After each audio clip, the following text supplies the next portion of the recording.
രാവ് പകലൊരുപോലെ ഏതൊരു ആളുകൾക്ക് വേണ്ടിയാണോ ഞാൻ അധ്വാനിച്ചത്, രാവിലെ മുതൽ വൈകുന്നേരം വരെ, രാത്രിയിലും എൻ്റെ ആയുസ് മുഴുവൻ നൽകി വെയിൽ കൊണ്ട് മഴ കൊണ്ട് വിദേശത്ത് യാത്ര ചെയ്ത് ആർക്ക് വേണ്ടിയാണോ ഞാൻ ഇത്രയും എല്ലാം അധ്വാനിച്ചത്, അവരെല്ലാം ഞാൻ വിട്ടേച്ചു പോവുകയാണ്.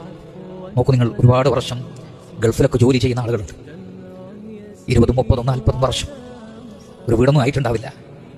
ആ വീട്ടിലേക്ക് വീട് കൂടാൻ വേണ്ടി ഗൾഫിൽ നിന്ന് പോകുന്ന സന്ദർഭത്തിൽ രാത്രിയിൽ മരിച്ചുപോയ ആളുകളുടെ വാർത്തകൾ എത്ര നമ്മൾ കേൾക്കുന്നത്. ആ മനുഷ്യന്റെ മനസ്സിൽ ഞാൻ മരിക്കാൻ പോവാണ് എന്ന ചിന്തയും ഉറപ്പും വരുമ്പോൾ ഉണ്ടാകുന്ന ഒരു സങ്കടമുണ്ട്, വല്ലാത്തൊരു സങ്കടം. മക്കളെ കണ്ടിട്ട് എത്രയായി, ഭാര്യയെ കണ്ടിട്ട് എത്രയായി, ഉമ്മയെയും ഉപ്പയെയും കണ്ടിട്ട് ഒരുപാട് ദിവസങ്ങളായി. പക്ഷെ ആ വീട്ടിലേക്ക് പോകാനല്ല അള്ളാഹു വിളിക്കാൻ, അള്ളാഹുവിന്റെ അടുത്തേക്ക്, ഖബറിലേക്ക് വാ, വീട്ടിലേക്കല്ല, നാട്ടിലേക്കല്ല, ഖബറിലേക്ക് വാ എന്ന റബ്ബ് വിളിക്കുമുണ്ടാവുന്ന ഒരു വല്ലാത്ത സങ്കടം. പക്ഷേ അൽഹംദുലില്ലാഹ്, മലക്കുകൾ നല്ല മനുഷ്യരായിക്കൊണ്ടാണ് മരിക്കുന്നതെങ്കിൽ അതൊന്നും ഒരു സങ്കടമല്ല, അതൊന്നും ഒരു വിഷമമേ അല്ല. അല്ലാ തഖാഫൂ, ഒരു പേടിയും വേണ്ട, വലാ തഹ്സനു, ഒരു നിലക്കും സങ്കടപ്പെടണ്ട, ഒരു വിഷമവും വേണ്ട.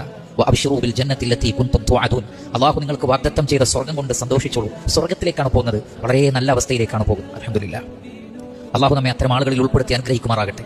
അതുകൊണ്ട് ആ സ്വർഗ്ഗത്തിൽ നിന്നുള്ള പുടവയിലും സ്വർഗ്ഗത്തിന്റെ സുഗന്ധത്തിലേക്കും ആ ആത്മാവിനെ വെച്ചു കൊടുക്കുന്ന, കൂജയിൽ നിന്ന് വെള്ളം ഒഴുകുന്നത് പോലെയാണ് ആത്മാവ് പുറത്തേക്ക് വരുന്നത് എന്ന് പറഞ്ഞാൽ ഒരു ബുദ്ധിമുട്ടില്ലാത്ത ഈസിയായ മരണം.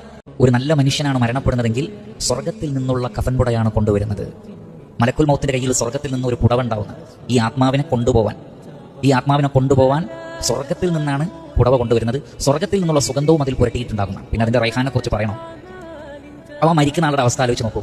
അല്ലാഹു സുബ്ഹാനഹു വ തആല നാം ഏവരെയും ആ മുഖറബീങ്ങളിൽ ഉൾപ്പെടുത്തി അനുഗ്രഹിക്കുമാറാകട്ടെ. ചുറ്റിലുമുള്ള ആളുകൾ നമ്മെ ഓർത്ത് ദുഃഖിക്കുമ്പോഴും മലക്കുൽ മൗത്തിന്റെ കയ്യിലുള്ള പുടവ കണ്ട് അതിന്റെ സുഗന്ധം കണ്ട് ആസ്വദിച്ച് സന്തോഷത്തോടു കൂടി ഒരു ബേജാറും ഇല്ലാതെ, അല്ലാ തഖാഫു വലാ തഹ്സനു, നിങ്ങൾ പേടിക്കലേ വേണ്ട, ഒരു സങ്കടവും വേണ്ട. അഥവാ പോവാനുള്ള ലോകത്തെക്കുറിച്ചുള്ള പേടിയോ വിട്ടേച്ചു പോകുന്ന ദുനിയാവിനെ കുറിച്ചുള്ള സങ്കടമോ വേണ്ട.